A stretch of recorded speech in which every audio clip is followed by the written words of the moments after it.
You guys thought I was exaggerating. With what? With the turnaround. Team was How going. massive this turnaround can be. John called him a wagon, so screen grab that tweet. I want it on record that John called them a wagon. A freaking wagon. Dude, at that point, it was, I mean, it was that way all game. But in that third quarter, holy wow, they just put their lights out. I mean, it was bad early, but you figured puncher's chance. Philly had come in, hit some buckets. Smart had just gone down. And no, man, oh my goodness gracious. So I don't know where you guys want to go. The win is so impressive. I wish we could dedicate all of our time to, like, you know, we keep talking about statement win. Okay, fine. They don't have Harden, but you play tonight's game without Rob and you just put the screws to him. And then Marcus goes out in the first half and you just extend your lead. And it's not even funny. They had a little blip there. Philly goes on a 7-0 run and then they just put their foot on the gas, gone. But it's all great as long as Marcus comes back and he's not out for a really long time. But it's just hard not to, like, worry and wonder, because what the trade deadline did for you is it made you extremely freaking thin. And obviously, like, any core player extended absence would be bad. So where do you guys want to start? You want to start with the game, or you want to fret about Marcus a little bit? No, I want to start with the game. Go with the game. Yeah, man. We got to spend a lot of time on this game. Yeah, man. They really annihilated this team, man. We got to give them more than 2 minutes. As long as we don't talk about Jalen, I'm fine. Yeah, no. Oh, man. Too soon. Too soon. Man, no. Shout out to Jalen balling out. Come on, John. Not even tonight. Messing around. No, I mean, listen, he was hot tonight it wasn't just a first quarter thing. I mean, those threes were falling. Everyone's threes were falling tonight, but, man, he was feeling it. And those heat checks were going down. That three to end the second quarter, to go into halftime, that was just the icing on the cake right there. You knew it was just going to be that kind of night after that. So, I mean, he deserves a quick mention tonight, and we'll move on to Tatum now. A quick mention. We'll move on to Tatum and Cornette got some burn late in the game, so we should definitely get to him. Oh crap! I mean, Jimmy, you're right. I mean, the second half, he could have given the Suns a little more, right? Yeah. So you're right. You guys are terrible to Jalen. Where was Jalen in the fourth quarter? He disappeared again. Didn't see him. No, man. Look, listen. When this team is playing defense like this, again, we talked about it before. Like, they can have nights like this, but they're just not. We haven't seen that consistency of them being a 3-point shooting team, but we know they're capable because there's so many open looks for these guys when they're playing defense the way they are right now.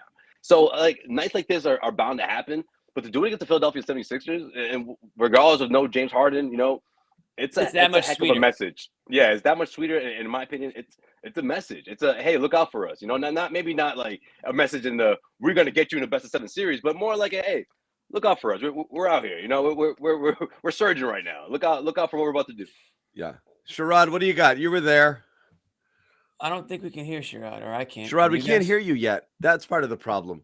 I was wondering. So quiet. I was like, he's way too quiet. Something's up. I thought he was just listening. I didn't think he was. Me too. I thought he was Josue actually thought that Sherrod was listening to what Josue had to say. Come on, bro. He's like wow. He's been talking the whole time. We just can't hear him. I'm gonna let these idiots talk themselves out, and then I'll come in there. We couldn't tell behind the mask. Yeah, and then he comes in and drops knowledge. Yeah, that's usually how it works. No, and then the chat's like, "Thank God Sherrod finally talked." Before Sherrod goes, I mean, the one thing I'll say about this one, it's funny because it's true. It's so true. Yeah, Harden didn't play, but this was still a message sent. Like, oh, I think I just heard him. Can you hear me now? Yes. Yeah, we can hear you now. Oh, now that the mask is, I was the mask. It was just the mask. Mask off. Go ahead, Jimmy. Finish your thought. No, real quick. I know how quickly they go with you. So yeah, I already forgot what I was saying. Exactly. Yo, get out of here. Wait. Hold on. Do you guys both hear him and I don't? Is that what's going on right now? I can hear him. Can you hear me now, Josue? Oh. Peace. Josue's gone. Deuces. Absolute deuces. I know I'm going to get this thought out at one point. Brockton Wi-Fi strikes again. Absolute mayhem. This is classic. This is a classic Garden Report start. Just absolute mayhem. This was a message sent by the Celtics tonight. Yeah, I know Harden didn't play and they're going to look completely different once he does. But they just took no prisoners tonight. They just took it to them from the start. Embarrassed them. That's an embarrassment on their own home turf right there. That's what that is. I mean, And it couldn't happen to an organization that I can't stand more, except maybe the Lakers. I mean, when it comes to Philly, the fans in Philly deserved a 50-point loss tonight. They really did. Yeah. So shout out to the Philly fans. Yeah. Well, the thing about this game that I just it really stands out. Obviously the score, but just the consistency. Like even when the Celtics started throwing in this guy, that guy, the other guy, they were still kicking their ass in every level. I mean, Grant Williams 4 for 5 from 3-point range. Grant was the 3-point sniper for them tonight, which is a phrase I thought I would never say in a million years. Neesmith had a career high scoring the ball, and yeah, a lot of that came in during garbage time. But you know what? Those are the minutes you get. Make the most of them. He played actual rotation minutes, and he entered the game before Smart got hurt. And again, you go down one side. There's a trickle down when you go down a guy. Yeah, there's a trickle down though. That started the whole thing, right? No, but I mean, it starts with Rob's not out, so Grant starts. So you need some second unit minutes there. Right. Tice obviously came in to back him up, but that's still he went to Neesmith early, and he was good. I mean, 3 for 5. Yeah, for him. And there's a difference. There's a difference for sure. Going to him early. Right. Yeah, the other thing too, though, is just the way that they approached Embiid. I thought was really smart because I mean, you look back at this game, Embiid's first field goal didn't come until the second quarter, about 6 minutes to play, and it wasn't as if he was. They were just basically making sure that he had a presence, a body almost everywhere he looked. They were swarming, and it wasn't all in the same angle. Some of it was coming backside, some of it was just straight double team. A lot of tilting. The game plan they had defensively for him was flawless in the first half. Yeah. Yeah, that's good. It was incredible too. They didn't make someone else beat you. That was clearly right. Sorry, go ahead. Right, exactly. Yeah, go ahead. Go ahead, Joe. No, I was just gonna say they didn't take a whole lot of double teaming. It was just everyone sort of taking their turns and just staying in front of him. You know, I thought Al Horford did a good job, especially in the first quarter, to start things off. Just being a little physical with the body, but also just staying in front of him, and that led to misses, and that led to the Celtics offense just really finding their momentum early in offense. Yeah. Well, and the thing I talked to Al before the game for a little bit, and the one thing he said, and it's true, they're winning, and they're not playing the best that they can play. Like every game that they've won, really the last in this winning streak, there's been at least 4 or 5, maybe 6 games where you look at them and say, well, damn, Jalen really didn't shoot the ball that well. He could have shot better. Tatum made some bad plays that, it didn't cost them, but they still won by 15. The bench didn't really get it done here. And that is encouraging because that means that there's growth and they're finding ways to win while they're growing and figuring out different ways to win. Yeah. And that's the scary part about this team right now. Tonight they had it all cooking at once, though. Yeah, they did. But with the exception of Tatum started a little slow, but Brown came out hot. It was really, since you guys won't do it, I'll talk about Jalen Brown. Because get out of here. But you know what though? Jason Tatum definitely has a Matisse Thybulle kind of problem where he gives him some trouble. So that's going to be a tough matchup for him to crack. It's one great thing about Simmons being gone here because Simmons also actually. I mean, I remember JB, put Simmons in a blender, last year when they faced off. But he does a good job on Tatum also. So these guys are tough matchups for Tatum, which means you can't have Brown, who'd come off back-to-back not-so-great games, couldn't do that tonight. He had to get going, and he did early. And that was the best sign right out of the gate, was he was aggressive. He was hitting his shots. Everything looked tighter with him. And he set the tone for them offensively before everything else kind of started happening for the Celtics. And, everyone started knocking down threes and that. But Jalen was huge early in this game. And like I said, super important in a game where Tatum's going to, and Tatum did get it going eventually, but it was a little tough sailing in the early. He picked up the slack though. Yeah. Right. So, I mean, that was great. And then, look, man, we do the make-miss league thing all the time. Right. They definitely made it tonight. You knock down this many threes. Right. I think what we need to do is examine this closely and figure out what's the recipe for this to happen again. I mean, obviously, record-breaking shooting isn't going to happen every single time, but more consistent approach to how they're able to knock down so many threes would be huge for this team moving forward. I mean, obviously, I don't think they're going to crack the top 10 in shooting, but the fact that they're the best defensive team right now, when they're able to light it up the way they did tonight, obviously, I mean, who in the East is really going to stop this team when they have that much momentum? Right. And that was it too. That it's like 32, 37, 32, 34. They never took their foot off the gas offensively. They won every single quarter, including the fourth quarter, which was basically straight G League, main, start to finish there. And they still won that. They still won that quarter handily. Yeah. Peace, Josue. So Jalen's our Jalen Brown Phenomenal Player of the Game award winner. The brownie. He gets the brownie. Yeah, he gets the brownie. So that's a little inception because we incorporated that award in the show so that we would always talk about him in some way, shape, or form. But tonight he actually won it. So, that's something that we'll have to keep tabs on. We'll have to have Nick. It's almost instead of the Tommy Award, it's the Brownie Award. The Brownie Award. He played awesome. I mean, the Jalen Brown, we're not going to talk about it award, right? We're not talking about it anymore. But Tatum came up huge later in that game, second quarter, whatnot. Sherrod talked about Grant stepping in nicely, and they actually got some production from their bench guys. What did you guys think of White tonight? We haven't mentioned him yet. I mean, he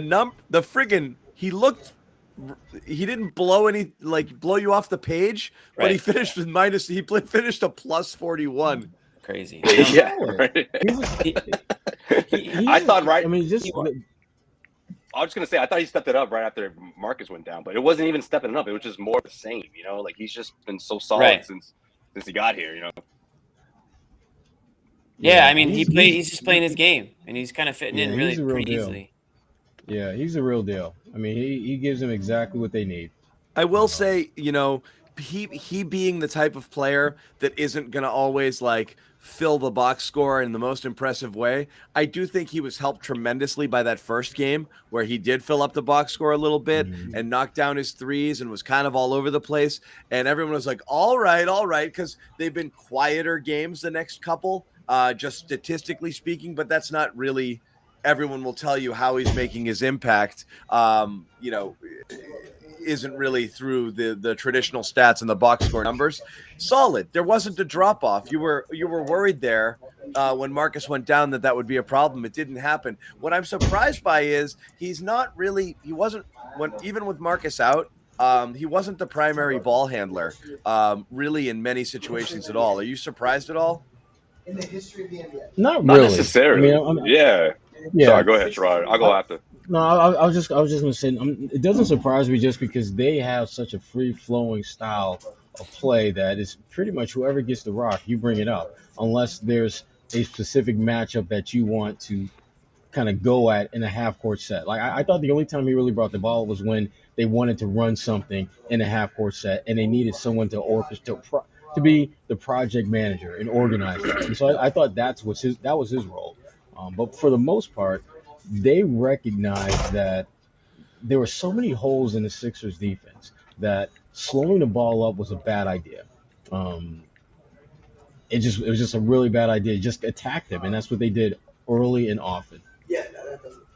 Yeah, no, I was just going to say, it reminds me of, and I'm sure Bobby will love this, maybe I'll bring it up when he comes in, but it kind of reminded me a little bit of what Hayward used to do, like that last season of him when he was just sort of like, not the facilitator, but just sort of make sure the ball was always moving. That's just his job right now. I feel like that's been what he's designed to do on offense, but also, of course, give you those, whether it's a quick bucket down low or whether it's an open shot from behind the arc. He does a little bit of that. And then, of course, what he means on the defensive end has been huge for this team. But, yeah, I mean, he's just been sort of the guy who makes sure that everything is fluid on offense. And we saw that again against the Sixers tonight. Yeah, sorry, Josue. I mean, Sherrod, I muted you for a second with some background noise out there, but I think I thought I lost you guys. I'm not gonna lie. When I heard him, the background noise stopped, I thought I lost you guys. I gotta ask a question to everybody. Yes. Here. Is this the same team that we saw like in November and December, and that we're just like these are just like a lifeless group of guys? But so like what changed? Like what? It's an attitude adjustment more than anything. Well, we talked about it last time, reps, right? Like the effort is totally different, right? Totally different effort. I think, to answer your question, though, I think reps and some shitty L's. To be frank, I mean, like a lot of those losses stacked up, obviously, as we were covering all of them, and I think you couple that with getting out of your ridding the bad habits that this team was always doing, especially in the second half, and being able to keep that intensity for 4 quarters straight. I just think they sort of just got it now. They finally found that sweet spot. Yeah, this will all sound like a bunch of go ahead, Sherrod.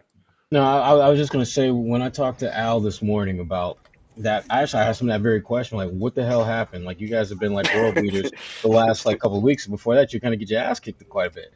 And he was just like, you got to look at the fact that the last couple of weeks was the only time we've had all season where everyone that we were counting on in our regular rotation was healthy.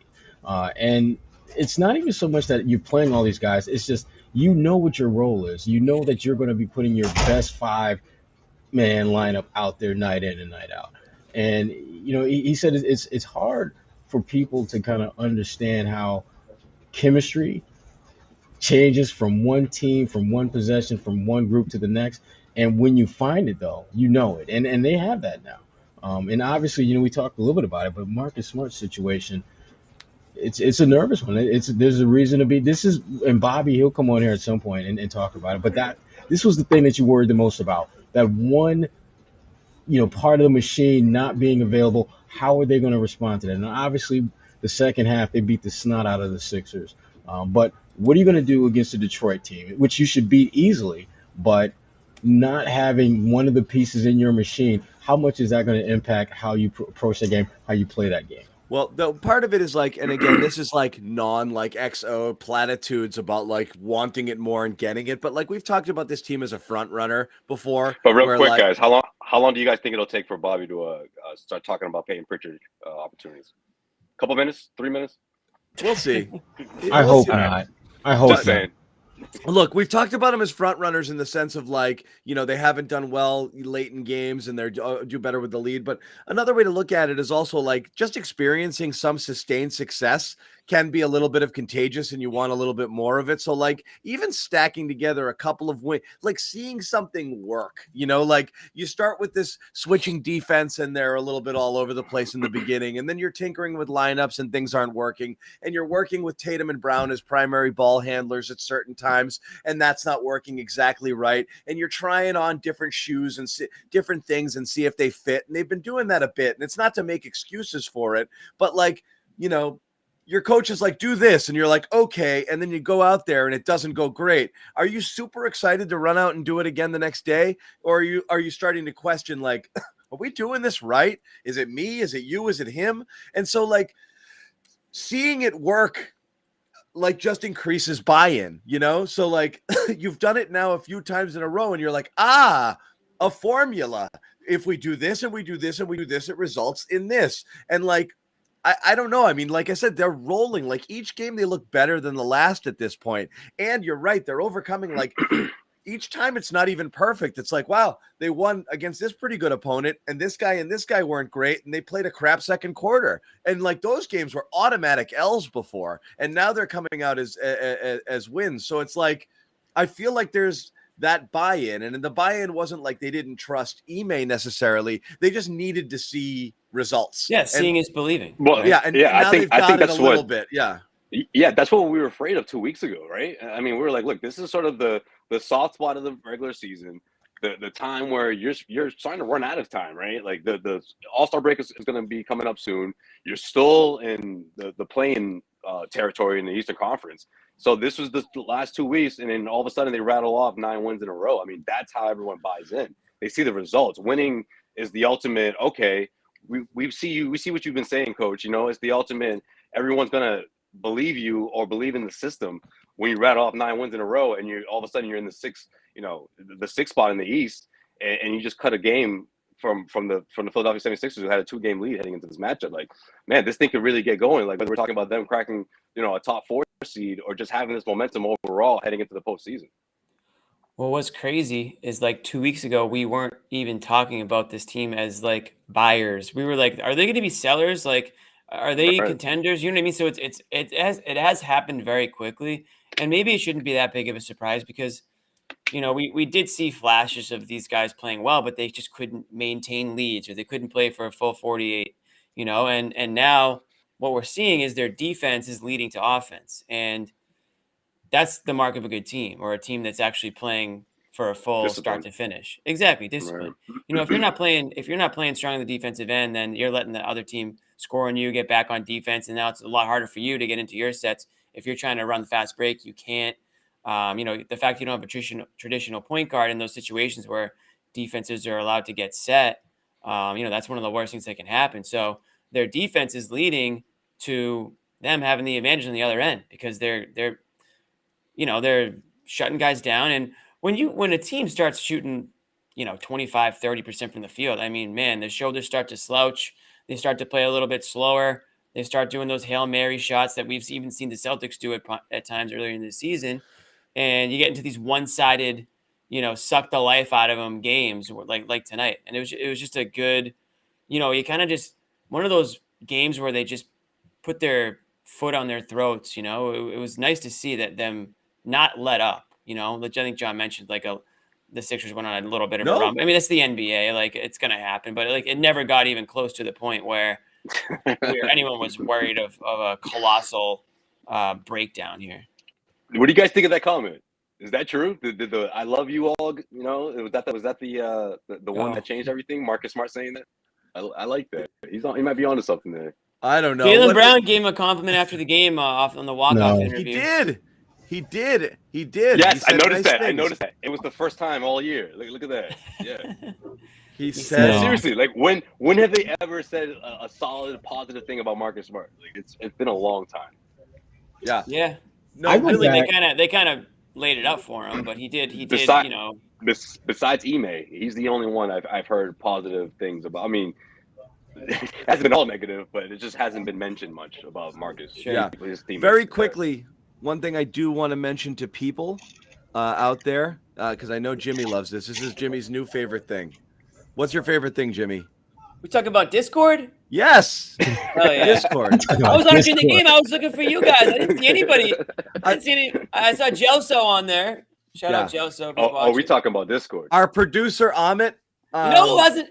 Amit hasn't slept in 72 hours. He's just been on Discord the whole time, just making sure that the thing is running. Every time I pop on, Amit's like holding court in there. He's tossing links up. It's honestly a lot of fun. I mean, all joking aside, it's fun in there, man. Like everyone's sort of just popping in and shooting the shit, talking about, you know, typically Celtics, but you know, NBA, and it was fun to be in there tonight during the game, and everyone's watching the game, so you know, it's fun to get everyone's live reactions, and we already have 400 people, almost 500 right now. I want 1,000 before the end of the night. First of all, we got about 2,400 people now watching us in multiple places, including our 2 YouTube channels and Twitch. Nice. But almost 2,000 in our main YouTube, you know, 400 or so in Celtics, and you know, so why don't we get just a bunch of you guys over to the Discord server right now? We chatted up in the Celtics section, but I mean, really, there's a lot of different options there for poke around, places for you to go, poke around, check it out.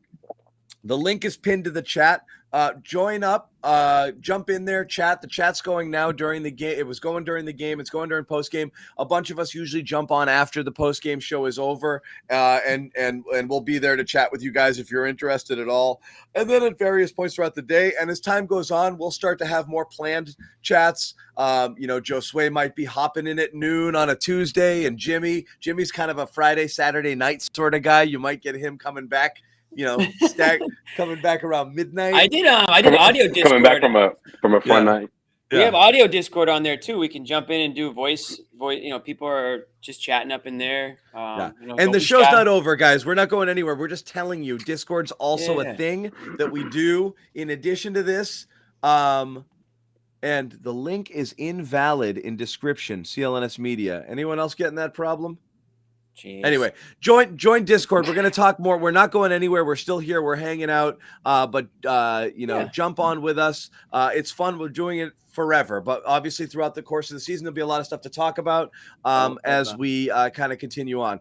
I'm double checking here on the link. There it is. People are on it right now. See that? People have been. This is all during the game, during the show. Link invalid, guys. We've got a problem with the link. So Jesus. Let the producers know back home. Fix the link. A bunch of people just tried to join. Fix the damn link. We just lost about 20 people. Oh, it expires. We'll put a new one up. Everyone's mad now. I tweeted. Forget it. Forget everything I just said. Don't join Discord. We'll do a separate sub Discord on Somebody screwing up the link. Yeah, I did. Somebody let me know when the good one's in there, and we'll tell you to join that time. Someone said this one works, but I don't know. He might just be joking around. I don't know. I know. Can't trust him. I'm waiting for 2 more people to confirm. You know what?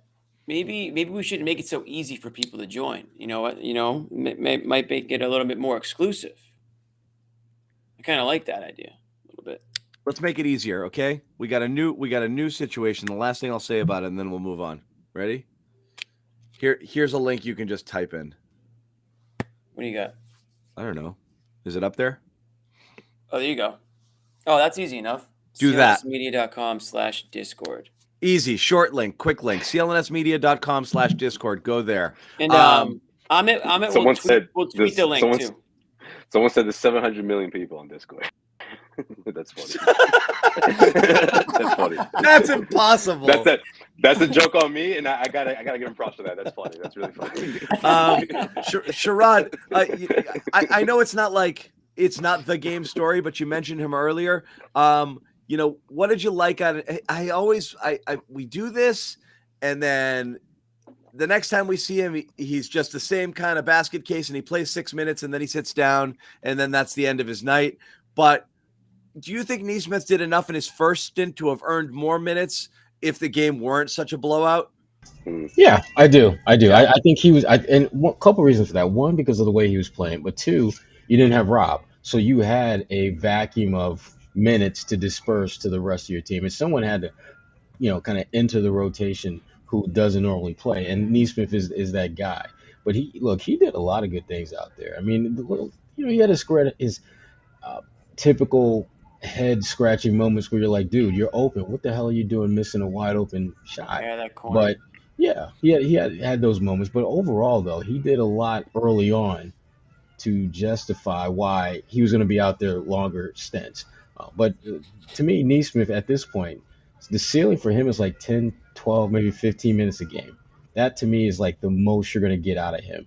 And then again, that's stretching it a bit. That's probably with one guy out of the rotation that he's filling in for. So, what was crazy surprising? I was looking up last year because we were all along with Sherrod, we've been saying Nesmith, he just needs a guaranteed 15, 18 minutes a night and stop yanking his chain. And then someone's like, yeah, he got that last year. And I was like, no. And I went back and looked. Nesmith averaged 14.5 minutes a game last year. And I just wouldn't have known that. It didn't feel like it. I don't know if most of those were amassed in garbage time or in a couple of stints. It was like garbage time. It was like after 8 straight DNPs. It felt like he was all over the map. Don't forget, John, when you don't play, that doesn't average into your playing time. Exactly. So in games he played 14.5, but he had so many of those DNPs, Jimmy, and exactly right. Yeah. And plus Brad would do it like in weird spots. It would be the final 2 minutes of like a second quarter or a third quarter, or the beginning of like the second quarter here and there. There was never enough time for him to build momentum, I thought. But then at the same time, he didn't really show you much to earn that, to add more, give him more playing time, especially for a team that was trying to compete. If this was a team that was a bottom feeder or one trying to make the playoffs, I think you would see him more often. But this hasn't been that team, or at least they shouldn't have been last year. Brad was like, it was psychological warfare with him last year. He was just trying to break his brain. Yeah, I think Brad realized that. Look, I've done the damn daycare thing with these guys. I'm not doing that to you, man. We gotta get some grown ass men in the building. And we saw that at the trade deadline with some of the moves he's making. And you look at his rotation. I mean, young folks need not apply. Y'all not ready. And until you prove that you're ready to do more than just get garbage minutes, you ain't gonna play. Pritchard is the only one of among that young core that you can see is going to get an opportunity in the coming weeks. But depending on what they do in some of those open roster spots, he may find himself racking up some DNPs very soon if he doesn't start making more out of those 10 to 15 minutes he's getting every game. Yeah, well, you know what else too? I feel like there's something to be said about surviving the herd, so to speak, right? Like if you're Nesmith, you're like, man, I'm still here. Like I'm still in this opportunity. I'm not I wasn't traded. I haven't been shipped up to Maine to spend the rest of the year. It shouldn't surprise him because this team has said all the right things that they clearly believe in him. But at the same time, it makes it that much more real that you're in this opportunity, and there's only there's 3 roster spots open. There's not a whole lot of guys in the rotation, and you're getting those minutes. You're at the bottom of that rotation, but you're in there, and you have to make the most of your minutes. I thought he did an incredible job, especially when in this type of matchup where the game was sort of out of reach, or even before the game was out of reach. You're thrusted in there. You do well. And then all of a sudden you go off, regardless of what the scoreboard said, you found that momentum and you were able to keep going. And all of a sudden you're flirting with a 20-point game. That's huge, especially for his confidence right now. Yeah. So he's right. And, he sees Maxey on the other side of the floor tonight. He's like, I know what you guys have been saying about me. And and right. who they should have taken. And he's playing for pride right now. He's really playing for pride, in my opinion. Yeah. And, that was one of the fun things about the second unit, that bench unit there in the fourth quarter too, was they played hard. It wasn't just, let me get my threes, yes, they were looking for their shots, but they were still like going for it. I think it was guys who were like, I think there's a lot of guys out there who are like, I might be able to actually get some rotation minutes here. So I want to show that this isn't just friggin' clown time, that they didn't just put 10 through 15 on the floor and for mop-up duty. I'm here to play, So they were playing. They were trying on both sides. Another thing we didn't talk about a ton, I did want to give it a little bit of love before Bobby comes in because he's going to want to spend the rest of the show on it. So we got to hit on it at least once. Tice, man. Here was my worry with Tice. I liked him last year. We didn't, and I know Jimmy was on board here. We just didn't like Tristan. And the minutes were going to Tyson Tristan, and we wanted to see them go to Tyson Rob. And that was really it. And I liked Tice as a backup big, but this was a couple of years ago or whatever, beginning of last year. But there was a fear that though you were getting a broken version of him back, he wasn't playing great this year. So, he'd been losing out on minutes out there too. And again, there's a play the kids movement. What do you need a guy like Tice for there? But he's the ideal backup right now for these guys. He is perfect with that second unit. Yeah, I agree. He's a veteran that he knows the organization. He knows the team. He knows Tatum and Brown pretty well. And plays with Rob and all those things that you look for in a guy that can come in off the bench quickly, fit right in. We know that he's a good locker room guy because of all the former or now current players that, enjoyed his time with them. It's good. He had a very tight night tonight. Did he have 5 fouls? So it's like he hasn't skipped a beat. But he had 1 foul in the first 35 seconds after you checked it. I thought that was yeah, exactly. But no, he can come in, play multiple positions over there. Obviously multiple big positions, and he can play small ball if they want to, and he can hit that outside shot. So he allows them to do a few different things out there, and it's a good player for Ime to sort of rely on. You didn't want to stick Ime with a bunch of guys with no experience or just guys that were going to be buyout guys or 10-day guys. He needs to be given enough talent so that he can get 8-9 guys second time strong in the rotation. Yeah. He's good, man. He's athletic. He's active. He's switchable. He just does a lot of things for you. And just again, that was always what was the downside to the double big? And again, Rob doesn't play it, throws the whole equation out. The downside to double big minutes was you had nowhere to go on the bench. Nowhere. And now this is a phenomenal option. Look at you. Phenomenal. It is. It is. No, I agree. I think we all agreed with that when we first heard about the trade, but we just kind of wanted to I just didn't know what they were getting. Right. If he was it's like everyone wanted Aaron Baines, and then you saw Aaron Baines playing elsewhere, and you're like, oh, he's the worst player in the league now, just even after a year away. So you're hoping you're getting the same thing back. And he looked like he didn't miss a beat. Sherrod, you got a party going on back there? Phoenix Baines wasn't that bad. No, not even close. A little crowded. It's something to that effect. Yeah. Sorry, Sherrod's keeping it quiet back there. But you know where I'm at, though. This is what happens. Folks can't understand why their team got their asses kicked. But It's all good. It's all Yo, good. it's Keith. What's Keith saying? Keith talking shit? Not yet. But he called this. Keith always. Oh, he called it. All right, he ain't talking shit. He called it. He said this was going to happen. He said this was going to happen. Pompey?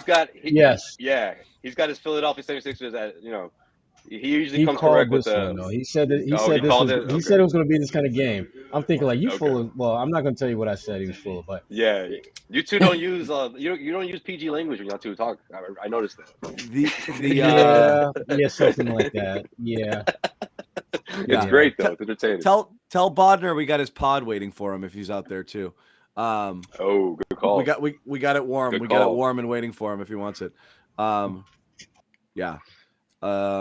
So yeah, Bobby Manning is in there. Guys, seeing anything interesting in the post game at all? No, I haven't seen much. I haven't seen a good smart update.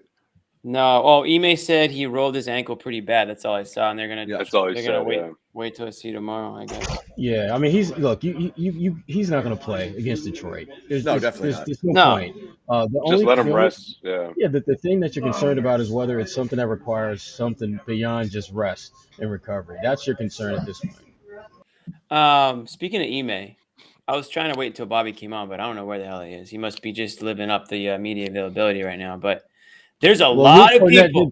Luke Cornett did play, so Bobby might be a minute. Bobby might be a minute. He's having a beer with Luke 101. He's having a beer with Luke and Aaron. No, there's a lot of people, especially in this chat, who may owe Ime an apology. Don't go there, Jimmy. And I'm going to tell you why. Here's the thing. He's been better, just like the players have been better. Let's not pretend as if they wanted him fired, though. No one, Jimmy. We didn't stop. Not us. I'm saying some. You can hear. I didn't say us. I was gonna say. I was like, when did Sherrod say that? I thought you were trying to call. No, I literally said people in the chat. They were. You know who you are. You know who you are. I'm not calling everybody. They are. Well, it just didn't make sense. I mean, I would have been more disappointed if he had his full allotment of players at the beginning of the season and they were getting their asses kicked. Then it would have been a problem. That would have been a problem because that team, as they're constructed, should not have been losing if everyone's healthy. But when you've got guys in COVID, health and safety protocol, injuries, illnesses, all that other stuff, you're going to struggle. And you're a first-year coach, too, so you're trying to figure a lot of this shit out on your own. First-year coaches have a very tough track record, typically because they take over bad teams. But I do think that the one thing I think we all agreed on is that the players need to buy into what Ime's saying. He's not always going to paint it rainbows and butterflies. And that's kind of what everyone thought that the Celtics needed, was a guy that was going to tell it like it is, play, be tough on them, make them really work for things. And I think finally maybe he sort of cracked through. And now, like John said earlier, seeing is believing. Now they're kind of seeing what Ime's been preaching is translating to wins. And now everything's all honky-dory.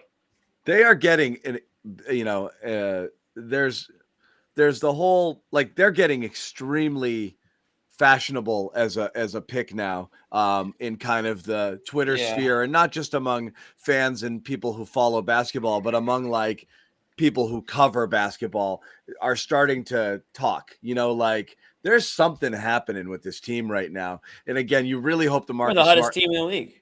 Clearly, yeah. But I mean, it's like beyond like a run, kind of like almost like an evolution, and like that feels like the vibe as people are talking about it. Like they're doing something over there right now. Watch out, And again, when you go back to the trade deadline or you talk about kind of the whole thing and how it's working out, it works.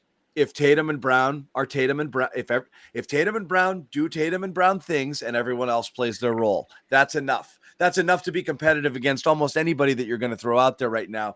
Again, we're really curious to see Philly 2.0 and Brooklyn 2.0 once they get their rosters together and what that's going to look like when they play. But in the here and the now, right now,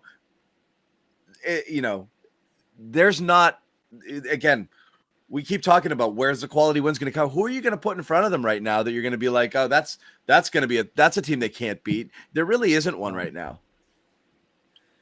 Well, if they keep playing this way defensively, I'm still not completely sold offensively. Not yet, but it's up to Tatum and Brown. It's like Tatum and Brown have to beat. That's always been the key. That's why we hit them so hard. They have to be they have to be transcendent. Those guys have to be a problem. where like Exactly. when everything else is going fine and you're playing, the other team's playing well, and those guys are just doing stuff that you can't stop. That's when it becomes real. But if those guys are off, there's just not enough around them to be able to account for it. You have to win a real rock fight, which they can now because the defense is playing the way it wins. So there's a puncher's chance even when they're not Every going time. well. But when they're going well, that kind of changes the equation for them. So that's why it's becoming a problem, because if those guys are playing like they played tonight, it's game over. Well, that's the cheat code right there. I mean, It's like when they're playing well, they're going to crush you because that defense is so locked in now that it doesn't matter who steps out there. They're looking to shut you down. I mean, like I said earlier, their game plan defensively against Joel was near flawless. They sent doubles from all different angles. He could never get a comfort level thinking and knowing where the double team was going to come from. It came from all different angles. And again, they're a problem now. They're a legitimate problem. As Jalen said, the energy has shifted. Is that what he said? He did say that. He tweeted that out after the Atlanta loss. Yeah. They're a problem. I mean, there's no getting around that, because the one thing that they have gotten to the point where they can rely on every night is their defense. Yeah. And what too is? Go ahead. I was just going to ask you, Sherrod, real quick. What was the Philly people saying? I know you said Keith said he was expecting this tonight, but what was the reaction to the Celtics from out-of-town media? Like, what's their vibe? I think for them it was just shock, that not so much that there was a loss, but just that it was so emphatic. You figured there would be more of a fight, but there was no. I mean, this thing was over by halftime. It really was, and again, it goes back to what I was saying earlier. This defense has figured out how to just really not shut down core guys, but make their lives incredibly uncomfortable. Like Jokic had a really big game against Denver, but you look down the stretch, he was 3 for 8 in the fourth quarter. He had 3 rebounds. And you look over at Rob's numbers. Rob's had 4 points, just as many rebounds, had 3 blocks in the fourth. So they're figuring out ways to make the best players mortal. And when you get into the playoffs, that's what you want. Because that means you got a fighting chance to win every single game. Doesn't mean you're going to, but at least you're positioning yourself to be competitive in those situations. And that's really, when you look at the moves Brad made, that's what they're looking for. They were looking to bring in guys that can compete. And Brad, he got sick and tired of looking at the damn daycare roster that he had out there. He wanted to get some grown-ass men in here. So and he's the guy who knew firsthand what he knew better than anyone. About. Exactly. Right. He's like, man, Ime, you're not doing this. You're not going through what I went through. Let me help you out here a bit. But yeah, that's a great point, Sherrod. And also the language that he used in that press conference. It was almost as if Brad was defensive. Like, yeah, I gave up 2 future firsts. So what? Like, this guy's gonna deliver. And this guy you went Brad gangster on you. Yeah, he really did. He went gangster. Like, he was like, listen, like I stand behind this decision. And yeah, I'm not doing things. He looked right in John's eyes. He looked right in John's eyes. He said, "Yeah, and I would have gave up a 2029 pick too." So what you got, Corrals? Bring it up. What's the next question? Next question. Like, I swear he was gonna drop a next question. But no. In all seriousness, though, the trade obviously is a huge. In all seriousness, they still overpaid by a lot. But yeah, go ahead.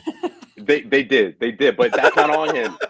That's on Danny's tab. Okay, I know. That's on Danny's tab fair enough. For drafting poorly. That's the way Brad's rationalizing. You draft poorly, you got to overpay. Yeah, but anyways, he knows that unlike other teams in the East, he's got 2 elite scorers, and that's the difference. We talked about teams like the Atlanta Hawks of 3 weeks ago. Oh man, they're surging. Look out for them. And where are they now? Like it's interesting how many teams in the East have gone through that. That's sort of a similar transformation to what the Celtics are doing, but the timing has been a little bit off. For the Celtics, I think right now, obviously it was just in time. Obviously, heading into the All-Star break, all of a sudden you're in the sixth spot in the East. So the timing is great, but this trade, I think, is the ripple effect from, or these trades rather, is huge for this team. Everyone's buying into this culture, and it's all happening at the same time. To see Marcus go down is a tremendous loss, but hopefully he'll be all right after the All-Star break. We have to wait and see, but it doesn't take away from what this team is going to be able to do, I think, tomorrow night. Well, the other thing too you got to remember also is that they've played a lot of the tough squads already. So the schedule is going to lighten up significantly for them compared to some of the other teams in the Eastern Conference. So there's going to be opportunities for them to continue to move up the standings. And I mean, we could be looking at a team that's looking at a top 3 finish in the East before it's all said and done. That's not nearly as crazy as it may have seemed like 2-3 weeks ago. Because again, they're at their hole right now, and that's good enough to beat pretty much every team in the East as we've seen. And that would change everything, right? I mean, Oh, home yeah. court, obviously, the matchups, best of 7 matchups. I mean, we still thinking about we know the Miami Heat and the Milwaukee Bucks. I mean, teams like that, I don't think the Celtics have leapfrogged. But at the same time, if you're able to avoid one of those guys, one of those teams, which seemed impossible if you were fighting for a spot just to make the playoffs, now you're in a unique spot and you have that momentum going in. It's huge. So, 2 things. One, I've been hurt before, so I'm not completely sold yet because I've seen this happen in the past. So I'm cautiously optimistic by what I've seen. 2 is that Jimmy's looking at this like Charlie Brown and Lucy. He's like, I'm not falling for that again. Exactly. I ain't kicking this football. Nope, not doing Okay. it. 2, could the NBA All-Star break be happening at a worse time for the Celtics? I mean, talk about a team that's been clicking. Not given the Marcus injury, but yeah. Yeah, the Marcus injury aside, sure. I just mean like they have so much going right in the right direction right now. Yeah, I hate for them to take like a week. I'm not worried that they're gonna go off and party for a week straight. I'm just saying like they have all this momentum that you kind of want to just keep playing games. Well, I'm not as bothered by that only because I'm looking at the teams that they're going to be playing out the gate. You open up with Brooklyn, which at Brooklyn, which is great because that means no Kyrie. Then you play a Detroit team that you should beat. Indiana is not very good. Atlanta's struggling. I mean, and Memphis is pretty much the first real legitimate challenger you're going to face out the break, and you've got 3 or 4 tune-up games before you get there. So I'm not worried about them coming out the break because I think they're, again, as I mentioned earlier, they're playing teams that they should be able to beat, regardless of where they are, regardless of whether you have Marcus Smart available or not. So I think they're in good shape. Okay. He thinks he's in good shape. We're gonna wait on Bobby to pop in here too. He's doing some post-game stuff, and we'll go once around the horn again. Who have we not talked about tonight? Obviously, people got to see their Hauser minutes. Look, you don't know how he would hold up against actual NBA players having to play defense in critical moments. The dude can shoot though, man, and it's so free and easy. Again, we've talked about finding ways to hide Hauser minutes, put him in lineups where the defense isn't going to be so noticeable. Other teams do this. There are players in the league who just shoot and aren't great defensively, and you just find ways to get them in there. You would like to see, again, it stinks to know that that's there on the bench and to not, break glass in case of emergency because they have shooting emergencies a lot, They don't need it now because they're just winning with defense and whatever level of offense and level of shooting that they're getting. But I'd still like to see a way to, to work him in there a little bit. And again, I think you've got enough good defensive players you can hide him in some lineups. The way to get around that is just play zone. I mean, that's how you hide bad defenders. You just play zone, and you've got enough length in your lineup to where you can be an effective zone. I mean, that's the key to the zone. The best zones are the ones that have guys with ridiculous length. That's why, my alma mater, Syracuse, we always play zone because we get guys who are like 6'8", 6'9" with 7-foot wingspans who can't shoot, but we can defend the hell. But we can defend that. That's what we do. That's true. That's true. So Heat lose tonight. Cavs lose tonight. Sixers obviously lost tonight. Celtics inching their way up here. Going up. I have to say, I'm stunned that this is a conversation that we're having based on how the season kind of started for the first. I'm just stunned. John, I mean. What's the crazy part, Jimmy? The crazy part is that you're not even crazy for thinking they could finish potentially with the best record in the East. It's not right now. It's not crazy, but yeah, I mean, like I said, I need to see a little bit more of it. I want to feel that it's crazy because to me, I'm struggling to grab my arms around that idea. But when you look at the standings, you look at the way they're playing. Yeah, I mean, think about it. The Nets are going to be losing games until Simmons comes back, right? I mean, and even when he comes back, who knows what's going to be there? I mean, obviously, we don't know what Durant's deal is either right now. The Sixers aren't going to be doing a whole lot until Harden comes back, and if he's healthy, and we'll see how that goes. And teams like the Heat, Bulls, those are beatable teams. Like, there's Look, there's no Warriors of 4 years ago. I don't want to. Yeah, I don't want to get too far ahead. Like, I don't know where they'll finish. But what's clear is like it's more wide open than you would think. There's no like a lot of the playoffs will be settled by matchups. There's teams that they'll match up with better than others. But I mean, even still, Brooklyn and Philly are incomplete, and you're going to see different teams for sure. Atlanta, I don't know if they're going to put it together. They might not. Listening to Clint Capella talk on a podcast earlier today, they sound broken. Like they sound like what we were talking about the Celtics last year. Yeah. Nobody's into it. They're not playing. Nobody's trying. They had a good win tonight. No defensive effort. Right. So they've got some problems here, but then there's talent enough there where they could become a problem. Chicago's been playing without, with a bunch of injuries. Levine's been out. So Toronto again is playing well. I still think the Celtics probably have more than them. And then Charlotte has a lot of talent, and they're in a bit of a dip now too. There's a lot of teams there that can make some noise. So I don't know where they're going to fall in terms of standings. However, if the playoffs started today and they matched up with blank, would you be like, yep, game over, can't win that one? Like, no. Is there a team right now you'd be like, no way can they beat them? There's a couple you don't want to play. I don't want to play Milwaukee. Right. Yeah, exactly. To me, the Milwaukee Bucks and the Miami Heat, which a few weeks ago was the reality, right? The first round matchup against one of those teams, forget it. That would be tough for the Celtics. But now, the Celtics putting themselves in the top half. You avoid those teams at least until the later rounds of the playoffs. Yeah, I'm not going to want to play. I'm not going to want to play a Nets team in the playoffs. Definitely not. If they have home court, it's fine. We'll see. We'll see if that happens that way. I mean, if Simmons comes back, Simmons is going to be back let's go. He's going to be back, and as long as he stays healthy, they're going to be a very, very difficult team to beat. Look at this guy. Hey, there he is. Look who made it. I'm here. What's going on? Any we talked about Jalen. We talked about everything. A little everything. We saved you a little Tyson Pritchard if you want. There's a little slice left on the counter. A little Cornet action for you. Cornet. How about this quote from Ime? Once Horford got 2 fouls, Luke Cornet was in the back of my mind. Didn't go there, obviously, but that's how good Daniel Tice was. I feel you. What was the buzz? What was the buzz in the post game? Just a lot of confidence from this group. You just see the stature Tatum's talking with, the confidence in the ball movement, the free-flowing nature of the offense right now.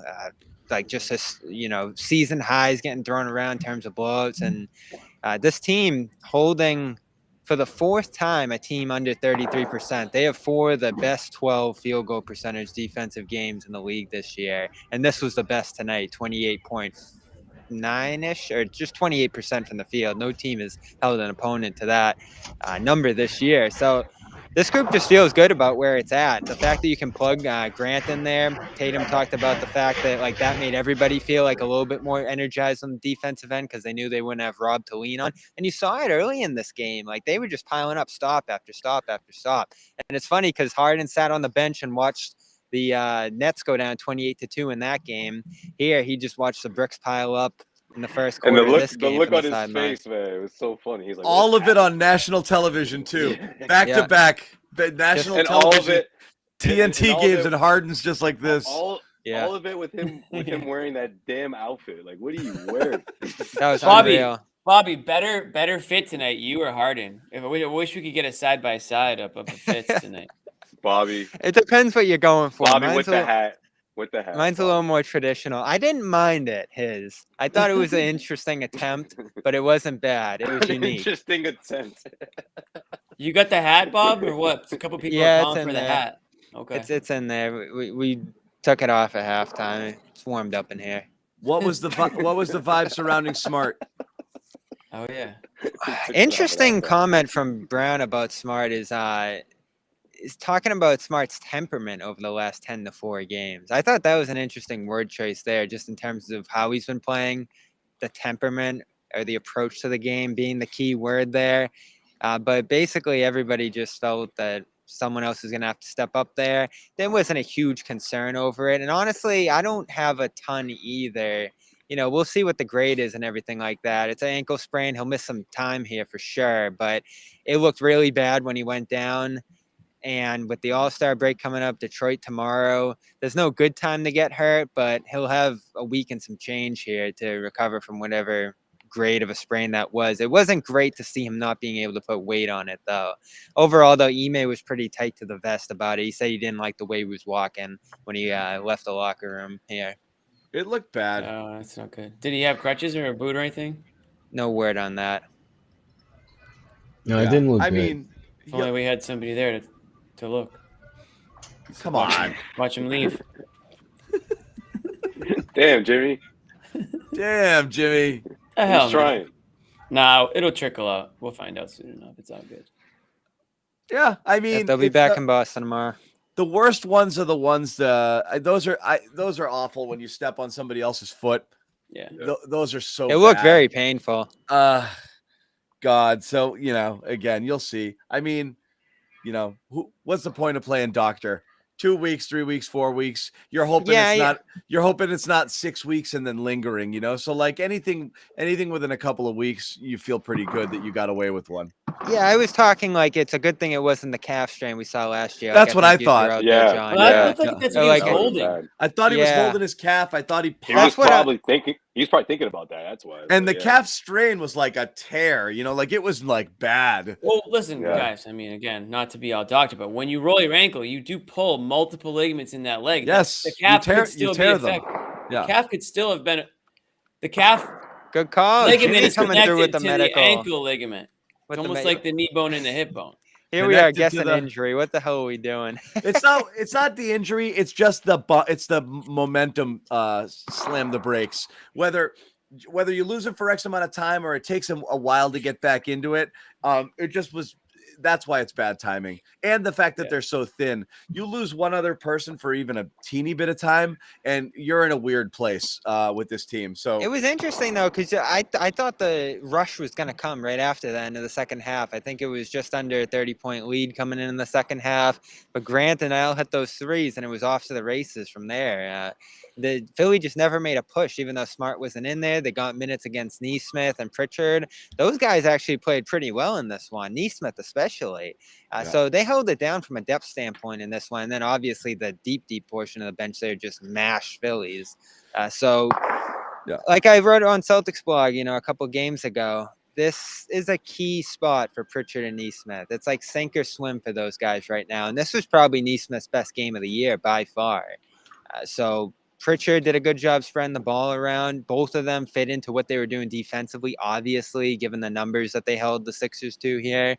So that's the encouraging thing out of this one, is that you just didn't fall apart after Smart went down, which I was worried was going to happen. let me ask you guys a question, because a couple people have put this in the chat. I'm curious your thoughts. Everyone's always like, the buyout market is the biggest much ado about nothing, story every single year. We've been over That's this. what you say.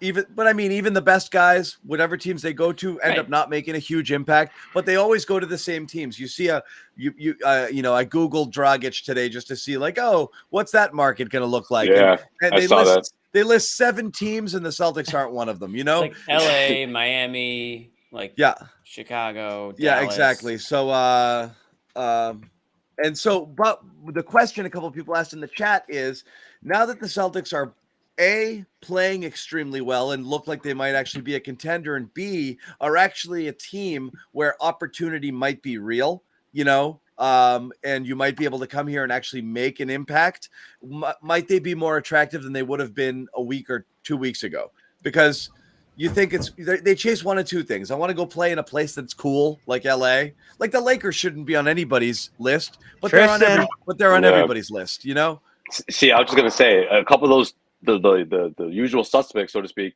They're not on that list now, and I think there's. But then it's always Bucks. Now it's Bucks. Now it's Heat. Right. Bucks got Bembry today.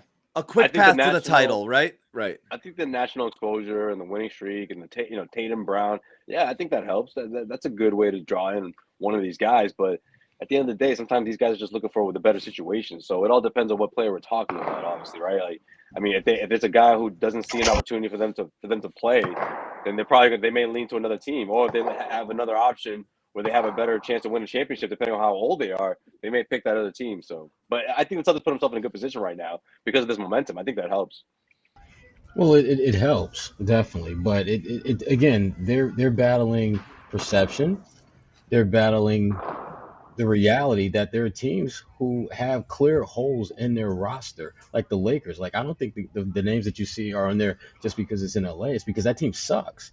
And if you're a halfway decent player, you can go in there and actually play minutes because, again, they kind of suck.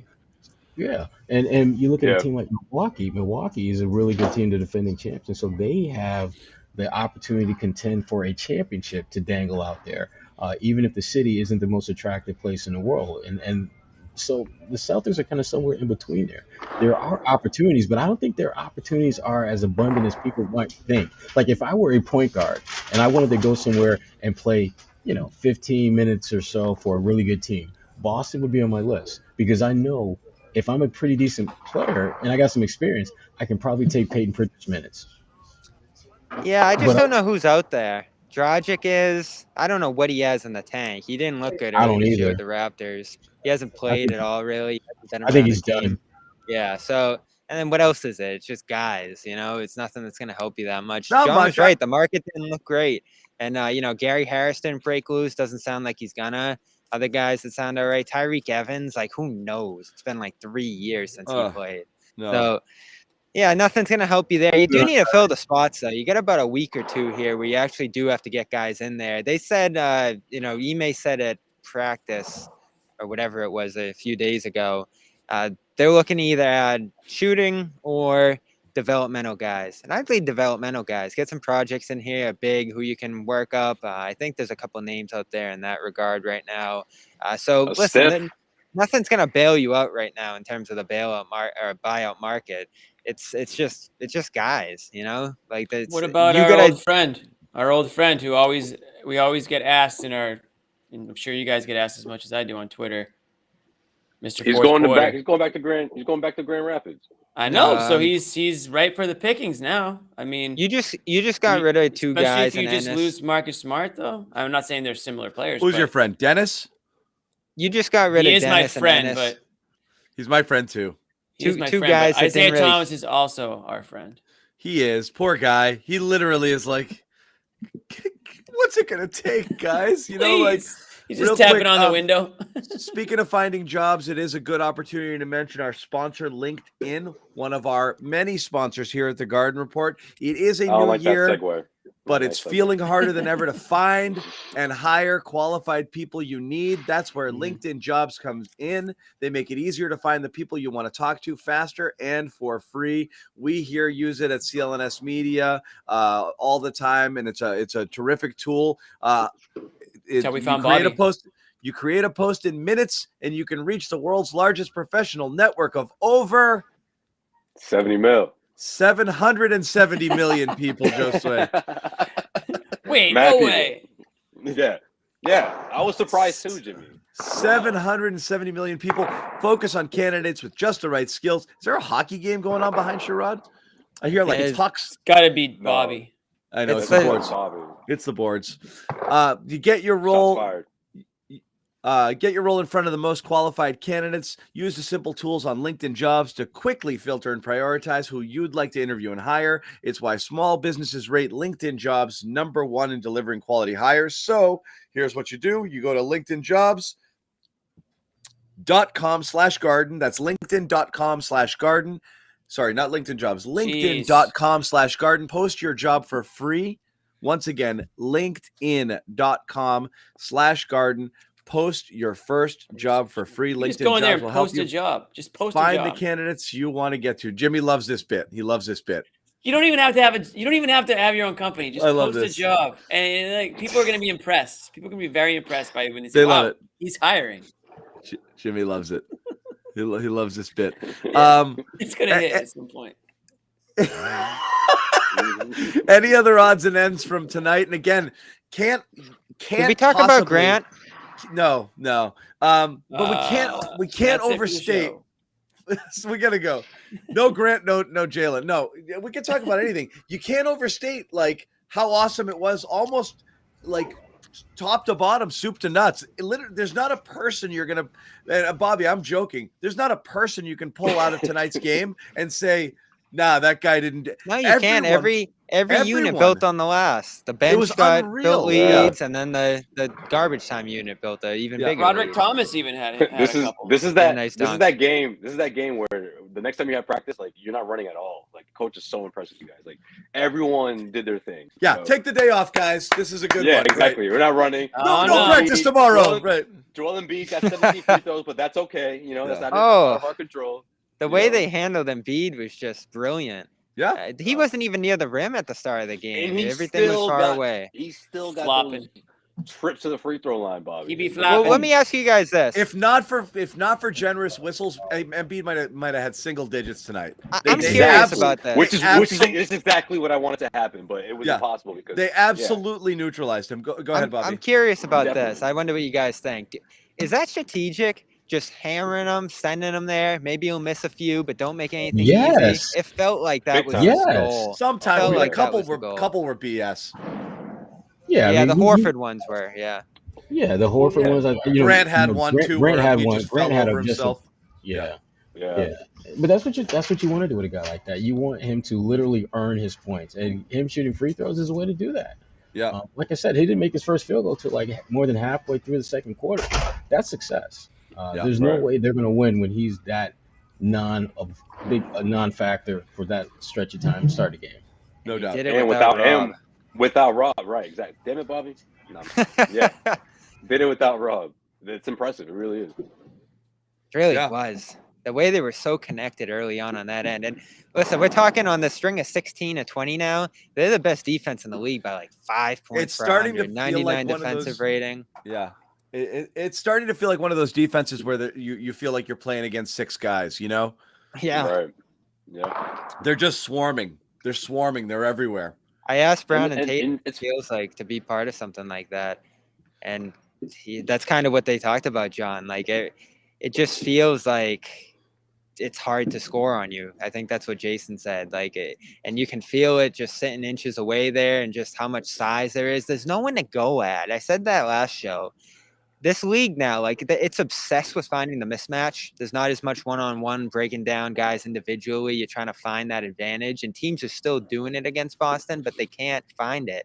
So they're so switchable and versatile now. 1 through 8, 1 through 9. It's really amazing, you know. And Tice fit right in. The Tice is perfect because he's such an ideal backup big because he does everything you want with that second unit. He's athletic. He's versatile. He can defend multiple positions. He can stretch it out on offense, but just defensively, he's everywhere. He's perfect. I was with that stunned unit. at how good he looked. He was so good. Yeah. He hasn't played real minutes since January 10th. Yeah. And this team really folded. I mean, granted, the way the Celtics were shooting, I guess any team would, to some effect, would just, fold the way Philly did. But the way they did it, like, you look at someone like Tobias Harris, and sure, he has his nights where, he's cutting through and he's, getting to his spots and everything, but he's not a guy that's going to demand the ball and try to take things into his own hands, forgot right? he existed until you just said his name. Exactly. Outside of Joel Embiid, the Philadelphia 76ers, like, when they're I really forgot he short on played offense, tonight, Josue, I swear. when they're short on offense, like when it rains, it pours for these guys. And I Tobias really, honestly, Harris, 2 for 7, minus 40. Awful, just terrible. 6 points, non-existent, minus 40. non-existent. So, like, I'll keep my lips sealed on him. When this team is vulnerable, like it's the Celtics can really capitalize. And this is again earlier before Bobby came on. Like I honestly do think this is a message. Like not a message in the we'll take care of you guys, but look out for us. We're building something here type of message. Yuck. I wonder if Embiid had like PTSD from they always kick our ass, days when he used to talk about it. It's not a rivalry. It's not a rivalry. They always kick our ass. I love that. Because this was a a beating. And I don't care James Harden or not. I mean, this was a beating. Oh my goodness. Yeah, that's what they had coming in. I mean, they're missing Curry, right, out of that group, and the Drummond second unit minutes mattered. He actually looked pretty good for Brooklyn in his debut too, by the way. So this is the risk Philly's taking here. Is Harden going to stay stable and healthy here? And if not, they cut out their depth big time to get him there. Well, Bobby, how are they going to play though? You know, are they going to give him the keys? You know, are they going to be like, do your thing? Because that's I what asked he was Doc that reportedly pregame. That's what he was reportedly complaining about in Brooklyn. What did Doc say about that?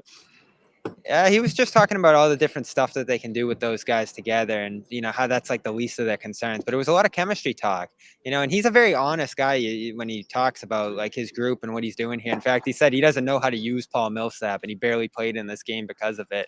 But in terms of the two guys there, he was saying like you don't know how they were going to respond to his personality and to the way he's going to do things here.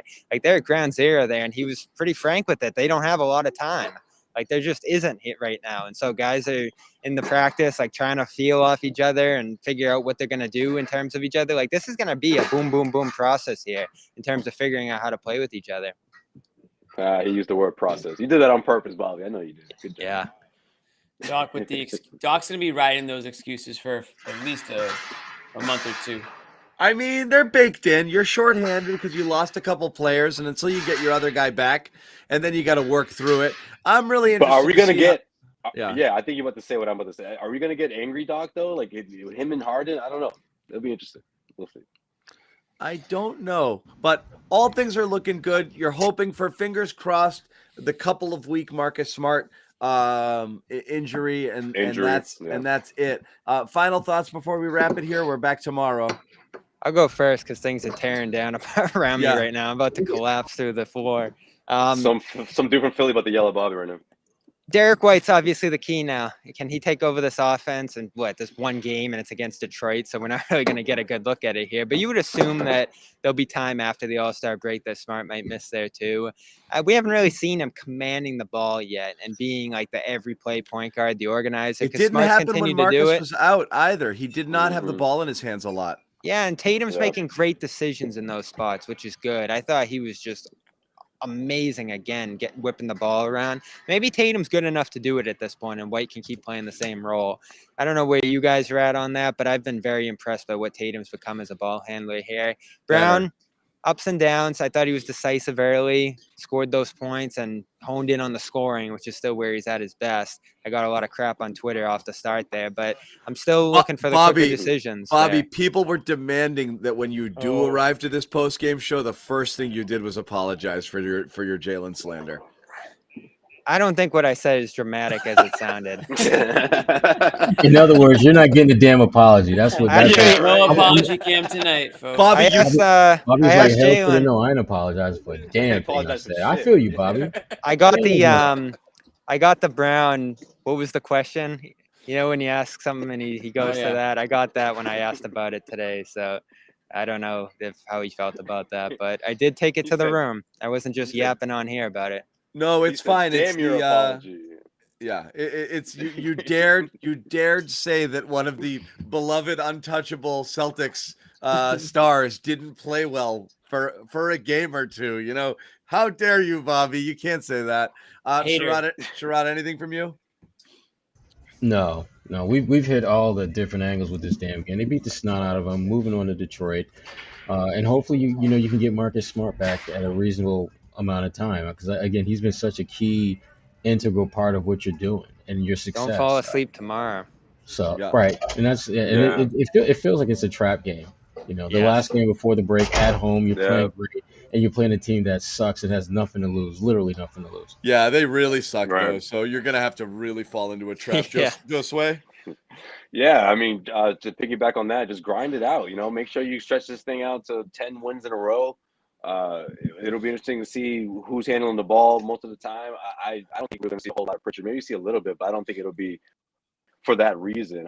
I think you'll see guys like Taylor Brown, take turns handling the ball, being the distributor, and also I think another opportunity for White. Obviously, we talked about that too.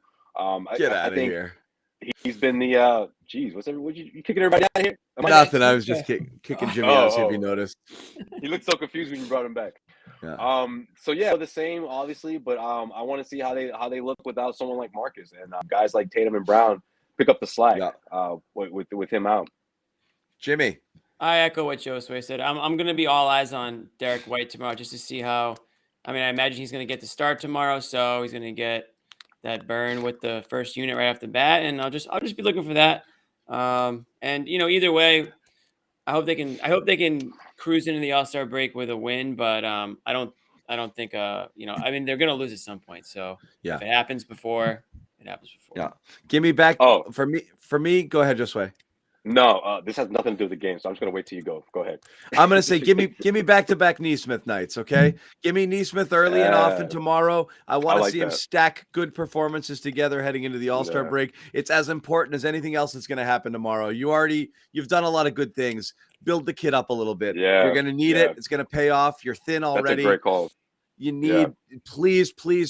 I want to see him enter the game late in the first quarter or something. I want to see him get 8-10 minutes in that first half. I want to see that repeat itself in the second half, depending on how the game goes. And I want to see him just play and not worry about just hiding. Just play. Yeah. I liked tonight that he went to the basket a couple of times. We saw that in Summer League. We didn't see it a lot during the year because I think he's so freaking nervous all the time to mess up. Just play, man. Play with the confidence that your coach hopefully gives you, that these minutes are yours. You're not auditioning on the fly. Chill, move fast, but slow your brain down and just go out and play. I want to see it again tomorrow. And then he comes out a revived, rejuvenated guy that you can actually count on in spurts. I'm just surprised that his confidence is what it is. Because, I mean, his coach in college was Jerry Stackhouse, who's one of the most irrationally confident human beings who's ever walked the face of the earth. And I love that about him. And that's why irrationally confident. I love that. Nesmith hasn't been that dude, though. I was expecting Nesmith to play with a little bit more swagger to him. So, John, I hope. What do you hope, Josue? I hope he doesn't. Ime doesn't reel him back. Get him in there. Keep him going. Keep the momentum going. That's all I was going to say. Keep it going. Go ahead. Yeah. Jimmy, what do you got? End it with John's opinion on, speaking of Nesmith, Romeo Langford's first game in San Antonio. It's about as good as Josh Richardson's first game and about as good as Thomas Satoransky's first game, which is none of the new guys played. So why don't you guys pump the brakes a little bit on your victory lap? Real quick. I thought you were going to say they didn't do anything, but they didn't play. Okay. It was. So once again, join our Discord server, clnsmedia.com/Discord. I guess it's already friggin' is it popping? I guess it's all jacked up right now. So Jimmy, I know, is going to head over. I might pop in. If you guys want to continue the chat with us, we're going to hang out over there. We'll keep the conversation going for a little bit longer. Obviously, you don't need us there to have the party. Just sign up right now, clnsmedia.com/Discord. It's right there for you.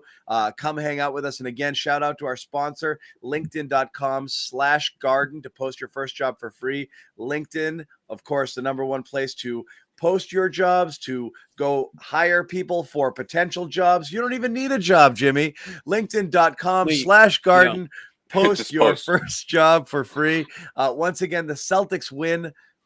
I wish it was a 50 burger, but they didn't. They just missed it. Hey, you know what, John? Speaking of 50, what I was going to say for all you Celtics fans out there, if you still up a little late, want to watch something, want to go back at the time a little bit, NBA TV is showing Paul Pierce's 50 piece on the one and only LeBron James. And he's got 35 right now. So fourth quarter and overtime is about to start. So good call. I bet he's going to get it. Yes. So jump on Discord. We'll go play by play with the fourth quarter of the Pierce LeBron game here. Yes, I want to talk about that on Discord. We'll hang out with you guys. Thanks everybody for hanging out. We'll see you tomorrow. Celtics, Pistons. Then it's the